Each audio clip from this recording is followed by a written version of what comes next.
She laughed and called me temporary in front of everyone. So I stood up, and chose my dignity. My name is Elena Ward. I am 29 years old. I work as a commercial architect. 3 weeks ago, I believed I was building something real with someone. Now I understand I was building it alone. His name was Miles Carter. We were together for 8 months. Long enough for routines to grow. Long enough for plans to feel possible. Short enough that I did not fully see who he really was. We met in early spring at a small housewarming gathering. A mutual friend had just moved into a new apartment. Miles stood near the kitchen, relaxed, confident, smiling easily. He spoke fast, joked often, and knew how to hold attention. When he talked to you, it felt personal. Like you mattered. Within a few weeks, we were spending most weekends together. He worked in medical sales and traveled often for conferences. He spoke constantly about his children. How close they were. How involved they were in each other's lives. I liked that. My own family was spread across different states. I had always wanted that feeling of belonging somewhere. At first, everything felt warm and easy. The problem started quietly. Miles made small jokes about me in front of others. Nothing sharp. Nothing obvious. Elena is not very practical, he once said with a smile. When I mentioned hiring someone to fix a cabinet. Don't ask her about sports, he added another time. She won't know. People laughed. I laughed too. I told myself it was normal. Everyone jokes, right? But sometimes, when he said those things, there was something in his eyes. Not humor. Satisfaction. Like he enjoyed watching me grow smaller. By summer, the jokes changed into habits. He forgot to introduce me at gatherings. I stood beside him while he talked, invisible. When we were alone, he checked his phone often. When others were around, he was fully present. Once, I mentioned it gently. He sighed and said, "You're too insecure. It's not attractive." So I stopped talking about it. I stayed later at work. Went to the gym more. Tried to improve myself. I felt like I was failing a test I did not understand. His birthday came in late November. He planned it for weeks. A dinner at an expensive Italian restaurant downtown. The kind with long waiting lists and careful lighting. He invited friends and a few family members. He asked me to arrive early. Help greet people, he said. Make a good impression. I arrived at 6:30. I wore a dark blue dress I had chosen carefully. I brought a gift I had spent hours finding. A vintage compass bracelet he once admired. You look fine, he said, barely looking at me. The room filled quickly.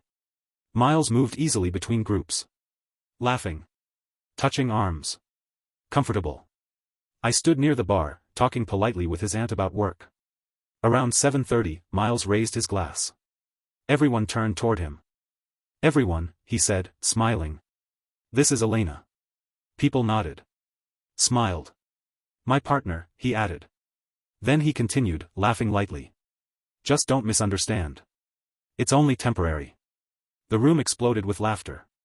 Real laughter. My face felt hot, then cold. Miles wasn't looking at me anymore. He was enjoying the attention. I placed my glass down. My hands were steady. I walked to the counter. I paid for my part. And I left. Outside, the cold air felt clean. I did not run. I did not shout. I chose myself. On the drive home, my phone kept buzzing in my pocket. I did not check it. Not at first. At a red light, I finally glanced down. 5 missed calls. Then 8. Then 12. All from Miles. When I got to my apartment, I took off my coat slowly. I placed the gift bag on the table. The compass bracelet inside suddenly looked foolish. Not because it was a bad gift. Because it was a gift for a person who did not respect the giver. My phone lit up again. Miles, where did you go? Miles, come back. You're being dramatic. Miles, everyone is asking. Miles, this is embarrassing. I stared at the messages. My first impulse was to explain myself. To write a calm paragraph. To make him understand. Then I felt something deeper than anger. Clarity. He did not want to understand. He wanted control. I poured a glass of water. My hands were steady. That surprised me. I sat on the couch in the dark and listened to the quiet. The quiet felt honest.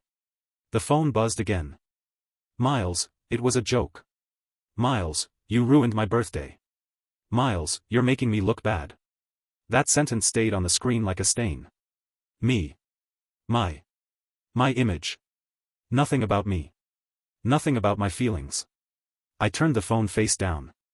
That night, I slept badly. Not because I missed him. Because my mind kept replaying the laughter. The sound of a room agreeing with him. In the morning, I went for a long run. Cold air, empty streets, my breath loud in my ears. I ran until my thoughts became simple. Step. Step. Step. When I came home, I cleaned. Not because my apartment was dirty. Because I needed to feel control in my own space. Around evening, I turned my phone on again. The messages were still there. But the tone had changed. Miles, okay, seriously, answer me. Miles, stop acting like a victim. Miles, everyone thinks you overreacted. Miles, you made me look like an idiot. I read that last one 3 times. I had not insulted him. I had not yelled. I had not humiliated him. I had simply stood up and left. And he hated that. There was one voice message. I pressed play. Miles sounded tired and annoyed, not sorry. Call me back. We need to talk like adults. You can't just disappear. I had to explain you to people. I deleted it. Then I blocked his number. I did not block him to be cruel. I blocked him because my nervous system deserved silence. Monday morning felt unreal. I dressed. I drank coffee. I walked into my office like nothing had happened. My firm is in an older building downtown. High ceilings. Hard floors. The heat never works well in winter. I like it there because the work is real. A building either stands or it doesn't. Concrete does not care about popularity. I had a deadline coming up.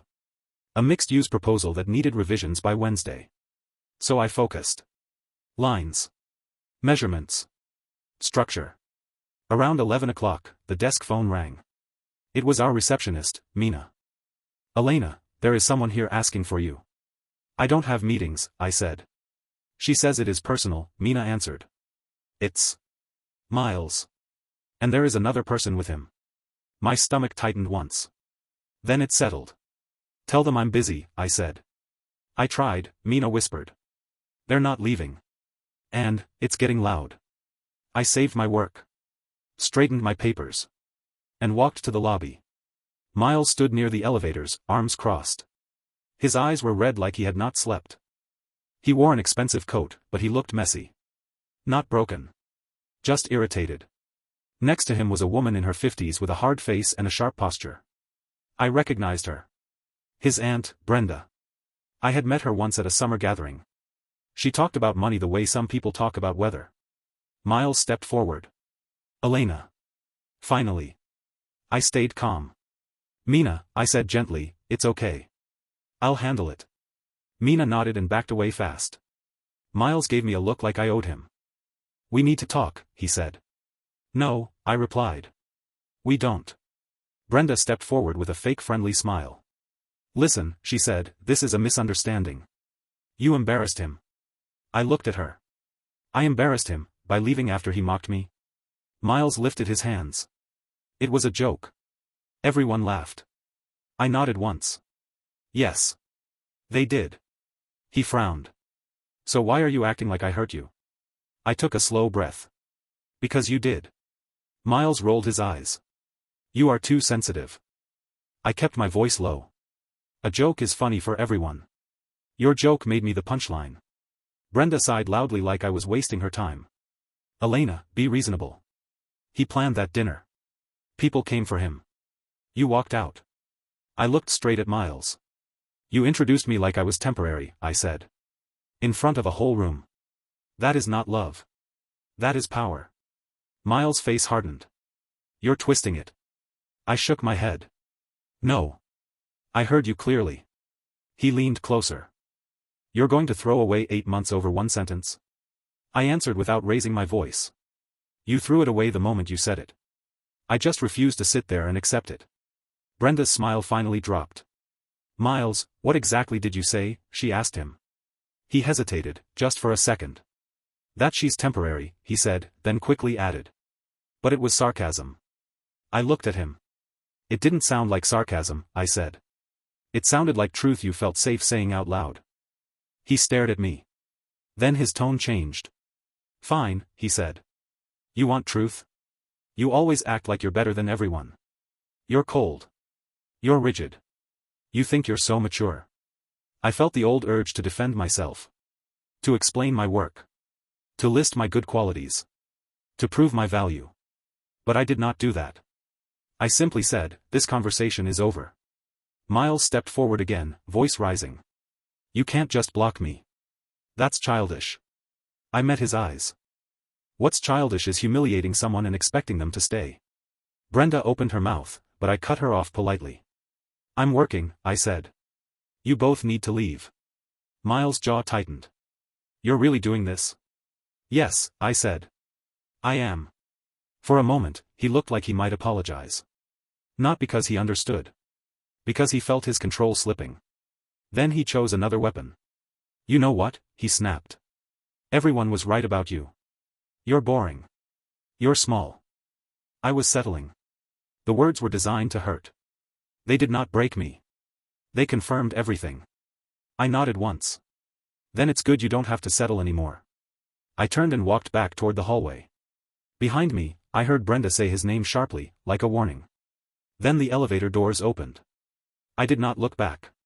When I reached my desk, my hands finally shook. Not from fear. From the release. Because I had done what I never used to do. I had protected myself in public. And I had done it without becoming cruel. The rest of that day passed in a strange, weightless way. I answered emails. Reviewed drawings. Nodded in meetings. But something fundamental had shifted. I was not replaying conversations anymore. I was not drafting imaginary apologies in my head. The constant low-level tension I had been carrying for months was gone. When I left the office that evening, the city felt sharper. Colder. Clearer. At home, I cooked for myself instead of ordering out. Simple food. Nothing fancy. I ate standing at the counter, looking out the window, thinking about how often I had bent myself to fit into someone else's comfort. Lowering my voice. Laughing at comments that stung. Letting small humiliations pass because they didn't mean anything. They always mean something. That night, I slept deeply for the first time in weeks. The next few days were quiet. No surprise visits. No new messages from unknown numbers. No dramatic apologies. At first, the silence felt suspicious. Like the pause before something worse. But nothing came. On Wednesday afternoon, a colleague named Ria stopped by my desk. I heard, something happened, she said carefully. I won't ask. I just wanted to say, you handled it well. I thanked her, surprised by the warmth in her voice. Later that evening, someone else reached out. A mutual acquaintance. Then another. Not to gossip. To check in. That mattered more than I expected. By the end of the week, I noticed something else. I was breathing differently. My shoulders were lower. My jaw was unclenched. I wasn't bracing myself for the next comment, the next joke, the next subtle reminder that I should feel lucky someone had chosen me. I went back to sketching at night. Not for work. For myself. Loose lines. Impossible structures. Designs that didn't ask permission. 2 weeks after the dinner, I was sitting in a small cafe near my apartment when I saw Caleb. He froze when he noticed me. Then slowly walked over. Hey, he said. I hope this isn't weird. It's okay, I replied. We sat down. He wrapped his hands around his coffee like he needed the heat. I'm not here to defend him, Caleb said quickly. What he said was wrong. I told him that night. I nodded. I know. He exhaled. He keeps saying he didn't mean it. That it came out wrong. But honestly? He's always been like that. I stayed quiet. When he feels insecure, he turns it outward, Caleb continued. He needs someone else to feel smaller. That sentence landed softly, but firmly. I'm telling you this because, you didn't imagine it, he said. And because I think he finally understands he went too far. Understanding doesn't undo it, I replied. Caleb nodded. I know. I just wanted you to hear that not everyone thought you were wrong. When he left, I sat there for a long time watching people pass the window. Couples. Friends. Strangers living their own ordinary lives. I didn't feel victorious. I felt calm. A month passed. Work picked up. The proposal I'd been revising won the contract. I celebrated quietly, with a walk, not a crowd. One evening, at a holiday mixer, Ria leaned close and said, "Did you hear? He's relocating. Different city." I shrugged. "Good for him." She studied me for a second, then smiled. "You're different," she said. "In a good way." She was right. I was. Not louder. Not harder. Just clearer. I had stopped negotiating my dignity. And once you stop doing that, everything else rearranges itself naturally. December settled in quietly, without drama. No confrontations. No surprise messages. No attempts to reopen what had already been closed. That absence confirmed everything. People who respect you don't disappear when they're told no. They pause, reflect, adjust. People who rely on control simply move on to a new audience. I focused on work, but not in the frantic way I used to. Not to prove anything. Not to outrun a feeling. I worked because I wanted to. The mixed-use project moved into final review, and for the first time in my career, I pushed back on a client without apologizing first. I explained why their requested changes would weaken the structure. I didn't soften the language. I didn't over-explain. They accepted it. That surprised me, until it didn't. I realized how often I had mistaken politeness for safety. How often I had assumed disagreement meant rejection. It doesn't. Only insecurity demands silence. Outside of work, my routines shifted. I stopped going to places that made me feel like I needed to perform. I chose quieter spaces. Long walks. Museums on weekday afternoons. Small bookstores where no one rushed you. One night, while reorganizing my apartment, I found the compass necklace I'd never given away. Still wrapped. Still perfect. I considered returning it. Selling it. Throwing it out. Instead, I placed it in a drawer and closed it gently. Some things don't need closure. They just need distance. A few days before the holidays, I received an email from an unfamiliar address. Short. Direct. "I owe you an apology. I don't expect a response. No excuses. No explanations. No request." I read it once. Then archived it. Not because it was too late. But because it no longer mattered. Apologies are only valuable when they arrive before the damage becomes clarity. Around that time, I met Mara. Not through friends. Not at work. We sat next to each other during a long delay at a train station, both pretending not to be annoyed. She commented on my sketchbook. I commented on her boots. We talked for 20 minutes. Then boarded separate trains. No numbers exchanged. 2 weeks later, I saw her again, by chance, at a gallery opening. This time, we laughed about the coincidence. There was no urgency. No performance. Just ease. That alone told me everything. As the year ended, I reflected on what I had actually lost. Not a relationship. Not a future. I had lost the illusion that tolerance equals loyalty. That patience earns respect. That staying quiet keeps peace. Peace that requires silence is not peace. It's compliance. One evening, while finalizing drawings for a client's private workspace, I noticed something unexpected in my design. Confidence. Bold lines. Unapologetic proportions. Space that claimed itself instead of asking permission. I hadn't planned it. It had simply emerged. That's what happens when you stop shrinking. People later asked, friends, co-workers, if I ever wished I'd handled it differently. If I regretted leaving quietly instead of confronting the moment publicly. No. Walking away was not avoidance. It was precision. I didn't need witnesses. I needed alignment. And I had it. By the end of December, I understood something I wish I'd learned earlier. You don't need to explain your self-respect. You don't need to justify your exit. You don't need consensus to leave a place where you are being reduced. You just need to stand up. And go. January arrived without ceremony. No resolutions. No dramatic reinvention. Just momentum. The city felt different after the holidays, quieter, sharper, more honest. The kind of cold that strips things down to what actually matters. I liked that. It matched where I was mentally. Clean lines. Fewer distractions. Work picked up fast. The mixed-use project closed, and 2 new commissions came in almost back-to-back. One was a corporate renovation, predictable and safe. The other was a private residence for a client who wanted something that doesn't apologize for existing. That phrase stayed with me. I met the client, a reserved woman named Elena, on site. She didn't talk much. She listened. Asked precise questions. When I showed her the initial concept, she didn't ask me to soften it. She said, "This feels honest. Let's keep it that way." I left that meeting energized in a way I hadn't felt in a long time. Not validated. Aligned. Around that time, Mara and I started seeing each other more intentionally. Slowly. Coffee after work. Long conversations that didn't feel like auditions. There were no tests hidden inside jokes. No moments where I wondered if I was being evaluated. One night, while we were cooking in my apartment, she asked something simple. "What made your last relationship end?" No trap in her voice. No hunger for spectacle. I told her the truth, briefly, calmly, without replaying the scene. I didn't need to dramatize it anymore. She listened, nodded once, and said, "That sounds exhausting." That was it. No advice. No judgment. No attempt to diagnose me. Just understanding. I realized how rare that was. In February, I ran into Caleb, Amber's uncle, at a professional networking event.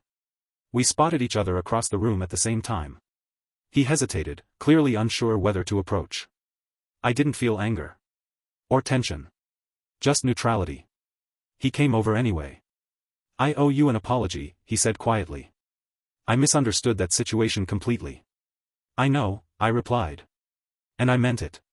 We exchanged a few polite words. Nothing more. When he walked away, I didn't feel closure or triumph, just confirmation that I'd handled things the only way that preserved my dignity. That mattered more than being right. Later that month, I was invited to speak at a small industry panel about sustainable urban design. Nothing prestigious. No spotlight. Just a room of people who cared about the work. During the Q&A, a younger architect asked how to handle clients, or partners, who subtly undermine you in public. The room went quiet. I thought about the question longer than expected. Then I said, "Pay attention to how often you're asked to laugh at your own expense. Once is a joke. A pattern is a message." A few heads nodded. "You don't have to confront every message," I continued. "But you should believe the ones that repeat." Afterward, several people came up to thank me. Not for the design insights, but for that answer. That surprised me. What surprised me more was how light I felt afterward. The version of myself that once stayed quiet to keep things smooth was gone. Not angry. Not bitter.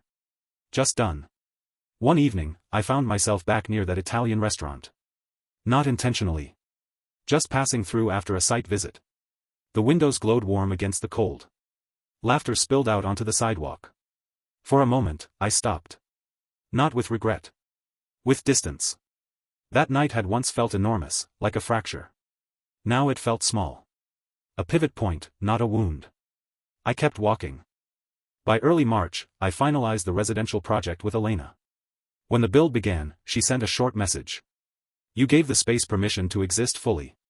Thank you." I saved it. Not because I needed reassurance, but because it reflected who I had become. Someone who no longer accepted temporary roles in permanent spaces. Someone who didn't stay where they were diminished. Someone who understood that respect is not negotiated, it's observed. And once it's missing, you leave. Quietly. Cleanly.